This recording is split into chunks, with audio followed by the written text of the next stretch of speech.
नमस्कार दोस्तों, दस फ्रंट क्लासेस में आप सभी का हार्दिक स्वागत है।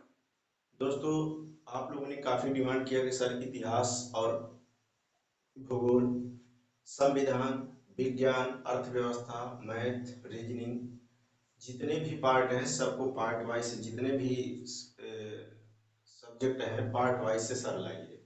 तो काफी बच्चों ने कमेंट किया, तो इसीलिए हमने पहले यूपी स्पेशल से स्टार्ट किया है, जबकि 3 भाग दे चुके हैं। चौथे भाग की बात अगर हम करते हैं तो आज यूपी स्पेशल में आपको हम ये बताना चाहते हैं कि देखिए कौन छोटा कौन सा बड़ा यूपी की उत्तर प्रदेश के अंतर्गत में, जैसे सबसे अधिक जनसंख्या वाला, सबसे कम जनसंख्या वाला, सबसे अधिक साक्षरता दर वाला, सबसे कम साक्षरता दर वाला, सबसे अधिक वर्षा कहाँ होता है, सबसे कम कहाँ होता है, सबसे अधिक जनघनत्व वाला, सबसे कम जनघनत्व वाला। तो आइए आपको हम ले चलते हैं यूपी स्पेशल के अंतर्गत।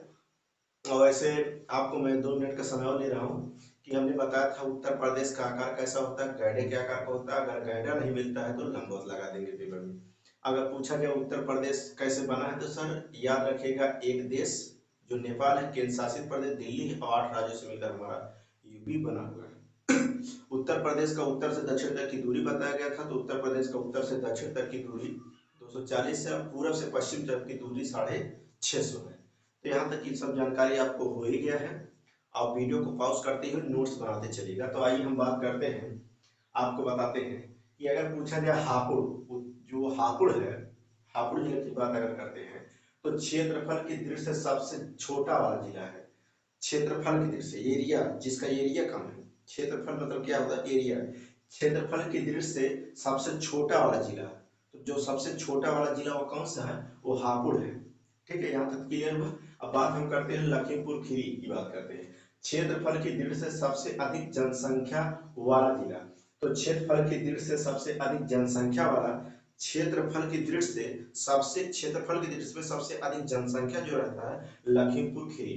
अब अगर भूल जाता है एग्जाम में तो आप लोग खीर बनाते हैं, तो खीर बनाने में सबसे अधिक क्या रहता है, चीनी चावल रहता है।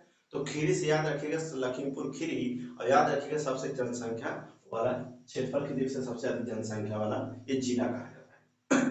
बात हम करते हैं गौतम बुद्ध नगर की बात करते हैं। तो गौतम बुद्ध नगर में देखिए याद रखिएगा सबसे छोटा सबसे बड़ा, क्षेत्रफल की दृष्टि से दोनों हुए हैं। अब बात हम करते हैं साक्षरता दर की, साक्षरता दर की दृष्टि से सबसे बड़ा जिला। अगर पूछा जाए साक्षरता दर की सबसे बड़ा जिला कौन है, तो गौतम बुद्ध नगर है। याद रखिए, यहाँ से एक क्वेश्चन आपको पेपर में 100% मिलेगा, चाहे आप समीक्षा अधिकारी का देंगे, चाहे आप पीसीएस देंगे, कोई भी एग्जाम अगर देने जाते हैं जहाँ यूपी स्पेशल पूछा जाएगा तो सवाल यहाँ से मिलना मिलना है। तो साक्षरता दर की दृष्टि से सबसे बड़ा जिला गौतम बुद्ध नगर है। तो अगर बड़ा वाला पूछा गया तो सर छोटा भी कोई होगा, तो याद रखेंगे। यहाँ चलिए श्रावस्ती की बात करते हैं। साक्षरता की दृष्टि से सबसे छोटा जिला कौन है, साक्षरता की दृष्टि से सबसे छोटा जिला कौन है, श्रावस्ती है। सबसे बड़ा कौन सा है, गौतम बुद्ध नगर की बात करते हैं। अब बात हम करते हैं जनसंख्या घनत्व की बात करते हैं। तो यार सबसे अधिक जनसंख्या घनत्व वाला जिला कौन सा है, सबसे अधिक जनसंख्या घनत्व वाला जो जिला होगा वो गाजियाबाद है। गाजियाबाद, समझ में आई सब क्वेश्चन। गाजियाबाद सबसे अधिक जनसंख्या वाला, सबसे अधिक जनसंख्या घनत्व वाला जिला की बात अगर करते हैं तो गाजियाबाद है। तो सर अगर सबसे जनसंख्या घनत्व में जनसंख्या घनत्व वाला है तो कोई और याद रखिएगा, सबसे सबसे अधिक में है तो सबसे कम की बात भी करेगा। ठीक है, सबसे यहाँ अधिक है तो यहाँ क्या है, कम है। सबसे कम जनघनत्व वाला जिला कौन सा है, ललितपुर है। इस बात को याद रखिएगा, सबसे कम जनघनत्व वाला जिला ललितपुर है। और सबसे अधिक वाला कौन सा है, गाजियाबाद है। अब बात हम करते हैं सबसे कम वर्षा वाला जिला कौन सा है। ठीक है, तो सबसे कम वर्षा वाला जिला की बात अगर बात करते हैं सर, तो याद रखिएगा सबसे कम वर्षा वाला जिला मथुरा है। मथुरा में सबसे कम वर्षा होता है। तो सर अगर कहीं कम होता है तो कहीं ज्यादा भी होता होगा, तो अगर कहीं ज्यादा होता है तो याद रखिएगा गोरखपुर है।